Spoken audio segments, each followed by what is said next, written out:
what's going on in the Middle East, in the West Asia. We have two forces confronting each other. The United States, together with Israel, is preparing an attack on Iran, and Iran is totally prepared. From what I've seen, from what I've heard from the officials when I was in Iran, and right now, what we know that the second aircraft carrier, the U.S. aircraft carrier Gerald R. Ford, just crossed the Atlantic Ocean.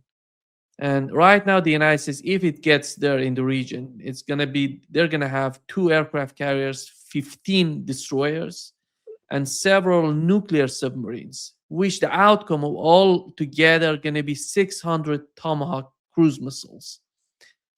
And how do you see the buildup in the region? How do you see the negotiation? Because as we talk, the Iranian team, the American teams are in Geneva.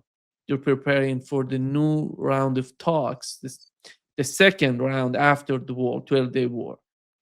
And when it comes to the military buildup, how long? Because 600 Tomahawk cruise missiles doesn't mean that you're prepared for a war of attrition. You are prepared for a quick war, but it's not going to last that long, in my opinion. But your understanding of what's going on militarily in the region, in the West Asia. Well, the problem is that you have contradictory messages around the situation in Iran. You see, you mentioned the attrition war, and some say that could be an attrition war, but we understand also that attrition requires time. I mean, when you talk about an attrition war, you're talking about something that will extend in time. That means that you need to have, you need to be able to apply a pressure over time and not just in a short period of time. And we understand also that Iran is a gigantic country. It's not. It's much bigger than Iraq. Also, the geography is more complex in Iran. We understand also that the U.S. will not be able to have a very strong land component if there is a war with Iran. So that will be almost exclusively a war through missiles, air war, and things like this. And that requires an enormous amount of energy, of resources. It's extremely expensive for a very, how to say that, a very improbable result. Because if you are confident that you can occupy the country, you can do something, and you can really destroy the military potential, okay, that's probably doable for a small country.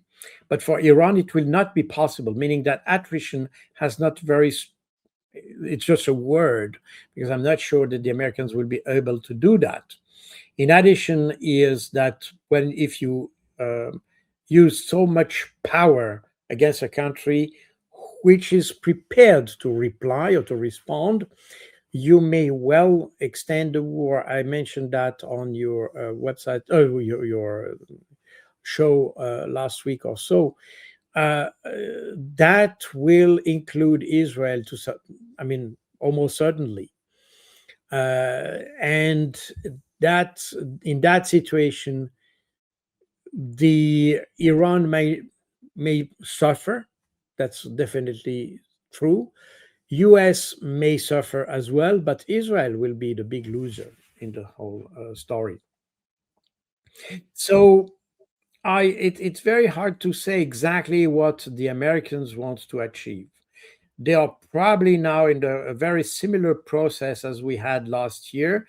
That means that they use the negotiation as a leverage for obtaining things, and they shift from negotiation to threat and back and forth in order to achieve what they want to achieve. But here again, I'm not really sure what the Americans want to achieve in Iran. It was very much clear at one point that it was about the nuclear potential. I mean, when we talk about nuclear potential, we are clearly talking about the peaceful use of nuclear weapons, because everybody knows, including the US intelligence, that Iran has no nuclear weapons, and at least not yet a nuclear program. But again, everything we are doing now may just incentivize the Iranians to have such a nuclear weapons program. For now, it has not, meaning that everything, all these threats against nuclear and all the issue of enrichment, non-enrichment, and all that, this is not about military potential. It's about the I would say, the Iran as regional economic power. That's the issue, because Iran is not a military threat. It has never been since the 18th century, and I don't see the rationale for Iran to be a military threat to the rest of the world. So we are talking. So sometimes we talk about the nuclear potential. Sometimes we talk about missiles, ballistic missiles, conventional or non-conventional, but this is, I mean, essentially today they are conventional, and obviously hypersonic missiles and all that, because that is a major source of concern for the Israeli in particular. And sometimes we talk about the regime change, and we had those demonstrations. And there are also rumors that that was in the New York Times, if I'm not wrong, that U.S. may deploy kind of commandos and have an action similar to the one they had in Venezuela with Maduro, just to snap or to take some leadership, maybe Khamenei or other people, and to use them as a hostage somehow. So we don't know exactly what the Americans are aiming at, and that makes also the whole thing very difficult to assess, because in addition to the absence of a clear objective, we have a decision making in the US which is extremely erratic. We have discussed that many times, but nobody can very much rely on what Trump says. When asked about the objectives of a possible action in Iran, he was not even able to say what he wants to achieve. So, how can you have a military operation, an effective military operation, uh, in the short or long term? That's not the issue. But can you have a military operation without knowing exactly what you want to achieve? And if you act like this, and you may remember that with the Iraq, is what it was very similar. I mean, we were talking about these weapons of mass destruction. Okay, we knew there were none. Okay, so exactly same situation. And at the end, it was about removing Saddam Hussein. But removing Saddam Hussein didn't solve the problem at all, because after that, you just had the chaos instead of Iraq. And for a while, nobody knew, and you had the whole episode of the Islamic State and all that. So that was created because you had no strong power in Baghdad. And meaning that removing, if your objective is just to change the regime. I mean, when you say regime change, what does it mean? Who will come instead of the current leadership? You know, you may well have the son of the former Shah of Iran. I mean, I'm not. I don't know how much this person is known in Iran, and I don't know even if this person would be expected or appreciated in Iran, and supported, obviously. So we are here gambling with a situation. We don't know who could be the next leader. We don't know what would happen with this person. Would that trigger a new revolution? Would that trigger unrest? Would that split the country? We don't know what's the result. The problem is that with all these operations that the West is doing, is in fact, it's just creating chaos. And chaos has the consequence that you make the life in those countries impossible.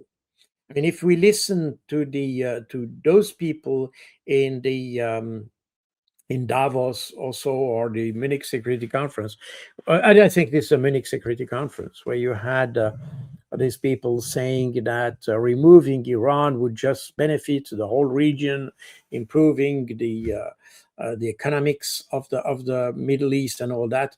I mean, how come can they say that? I mean, they don't even they think, because everybody comes from the let's say the hypothesis that everybody hates the current leadership, and therefore, if you remove the leadership, it will automatically become a Western type democracy.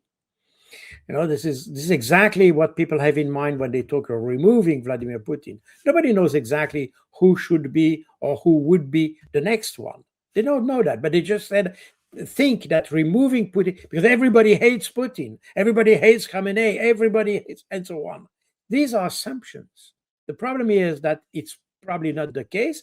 I don't know exactly what the situation in Iran is, but I don't have the feeling that everybody hates the current leadership, as this, and the same in Russia, for instance. But having this situation, if we remove those people, we just create an imbalance in the country. We just destabilize the country. And destabilizing the country is just creating chaos. Creating chaos means what? That in fact we'll have a lot of people, again, they will migrate to Europe or to the United States or wherever. So the life will be impossible in their own country. That we are back, I'm talking about Russia, we could be back to the time of mafia where we're ruling the countries in the early 90s and things like that. So again, this whole idea that the current leadership is not acceptable for reasons that nobody knows exactly. We just decided that those people were unfit for to lead the country. But this is just a Western assumption. This is just we just declare that. We don't even pay attention to what the majority of the people think, and therefore all everything we do to sponsor, to promote a change in those countries is doomed to fail, because we don't know exactly who we are supporting. We are supporting the most extremist factions.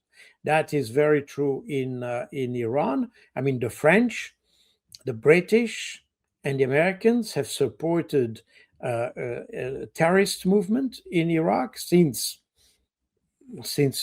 fact since the early 80s. But this was very clear during the Iraq War, that you had this support to independentist and nationalist movements in various areas of Iran. So far, Iran has managed to get control over those groups. I assume so. I don't know exactly the situation, but I assume so. But the fact is that when we say we're supporting democracy, we're not supporting democracy. We are supporting extremist faction in those countries. And we assume that those people, because they talk about democracy, but that's their democracy. It's not the democracy as we understand it in, let's say, Switzerland, for instance.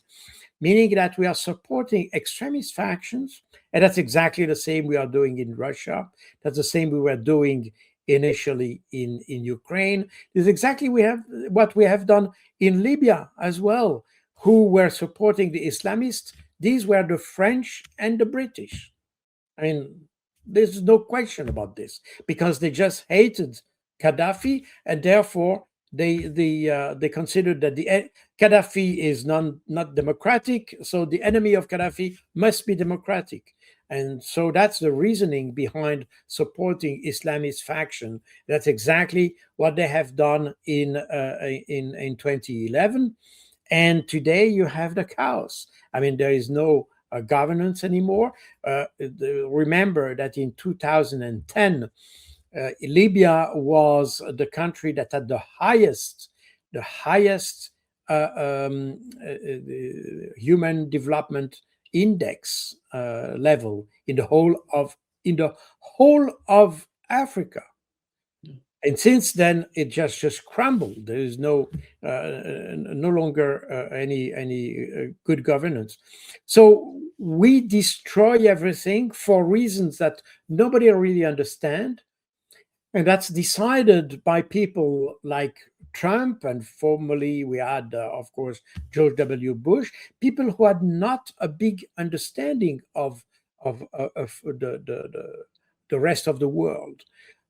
Probably Trump traveled a lot, but I remember when George Bush became president, he had never been outside of the United States. So these people, they decide war for, and that's also something we see in Europe today. Because we are unable to manage our domestic problems, we tend to export the problems and to try to make war. Is that to distract the opinion? Is that to show that we are able to act and do something? I don't know exactly what is the rationale, and that's something that only psychiatrists could tell. But the reality is that we have, the weaker we become, the stronger pro-war we become.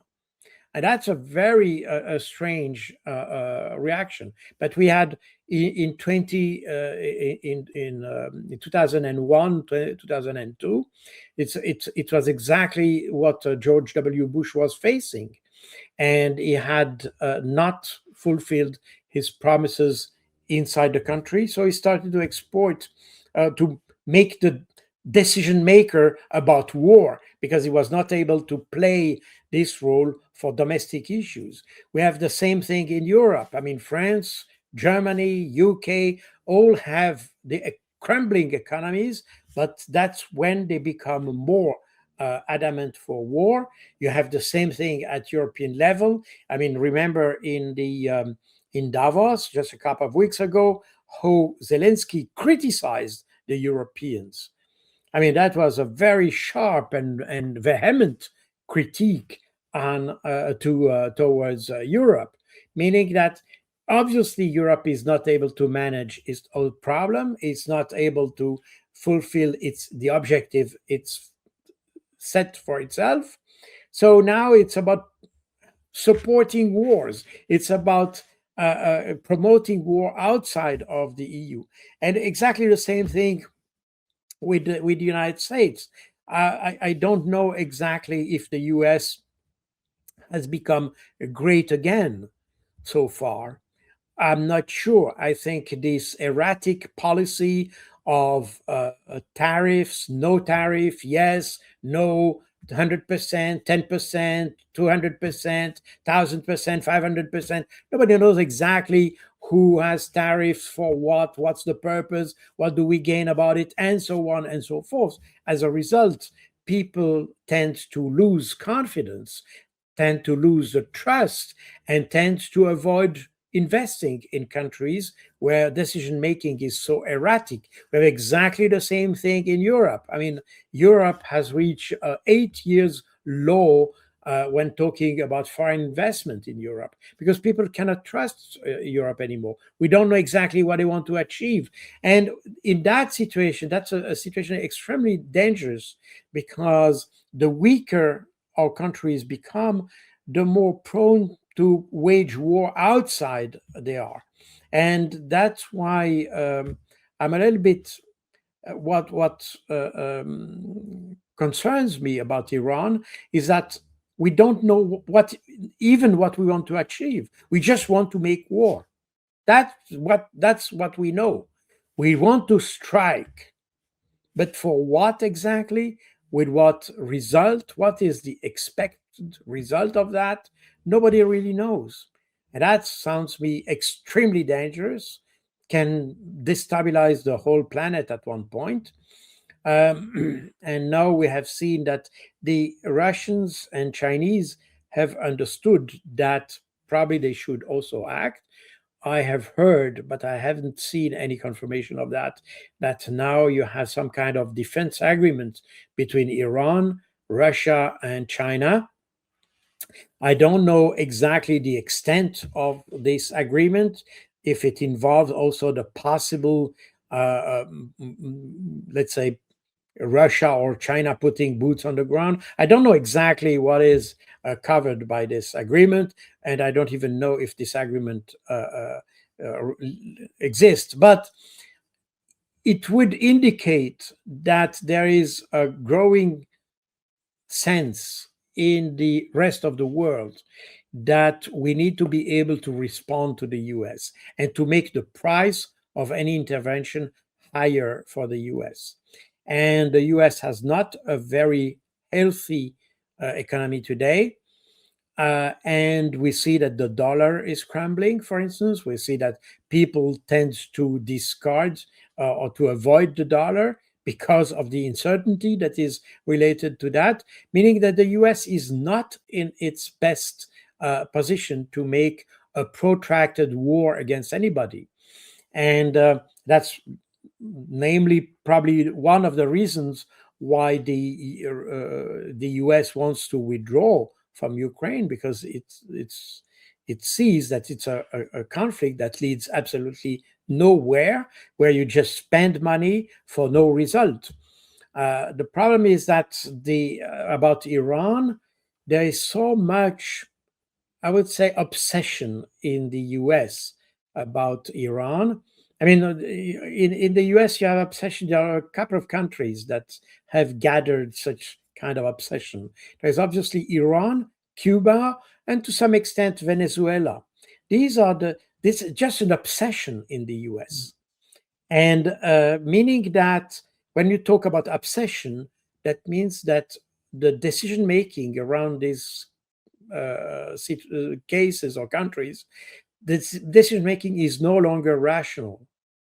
And not having a rational thinking, a rational decision making around that, meaning that that can lead to something dramatic. And uh, this is a source of concern.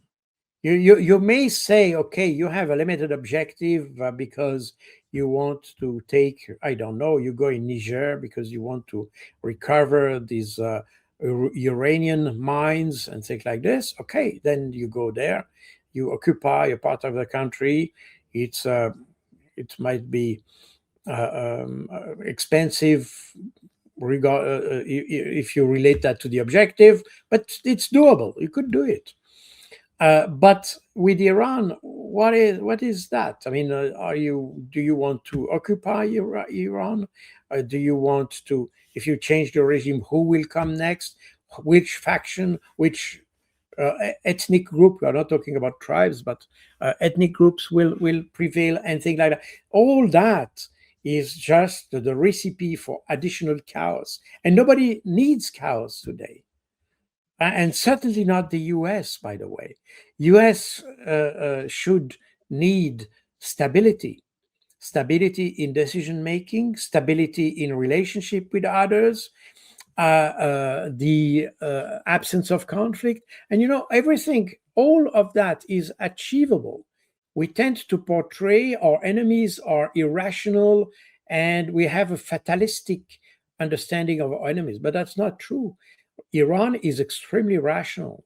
China, Russia have demonstrated to be extremely rational, meaning that it would be very easy to have deals with them. But when we say a deal is not, if you don't do that, I'll shoot at you. That's a mafia-like deal. A real deal is when both parties sees a benefit of cooperating with each other, and all the parties should get a benefit. It may not be exactly the same amount or the same size of the benefit, but everyone should be satisfied of the agreement, and that requires talking, that requires diplomacy, that requires dialogue, and that can be applied to any country. I don't see any country that needs to be attacked today. I mean, Iran is certainly one of the countries that it would be the most open to dialogue and to cooperation with the West. Why should we? Why should we strike the country to have an objective we are not even able to define? This is absurd. This absurdity. I mean, the Iranian problem. I mean, I put it very simple. I could solve the problem in 2 days, literally, provided we would agree to talk to them, provided we don't want to impose something to them, provided we accept that they have their way of living as we have ours. There is no best system. There is only the system that people want to have.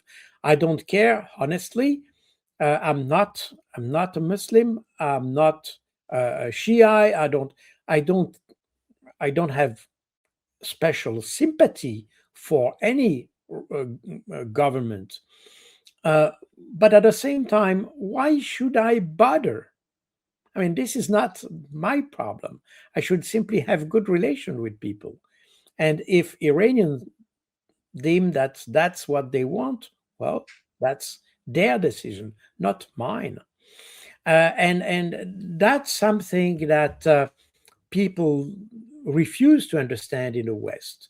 We don't accept that Russia be like this, Iran be like that, Iraq, blah blah blah. We want something different. We don't know exactly what we want, by the way. We just want we don't want what it is. We just want something different. But we don't know. And that's, I think, it's totally stupid. So I don't know exactly what will come out of that. I'm not able to assess what will happen because I haven't been able to define what would be the objective of an attack against Iran. So what do you want to achieve? If you just want to destroy, I mean, the Americans can do that. I mean, they have been excellent at this. They have not been very good at rebuilding things, you see. But the essence of the conflict, I mean, if you want to change things, destroying is one thing, rebuilding is the most important one, because rebuilding will define the future. And if you don't know what you want to build after having destroyed everything, then what was the purpose of destroying things? And that's what concerns me a little bit about the US, especially now. It's just this obsession that Iran must be destroyed.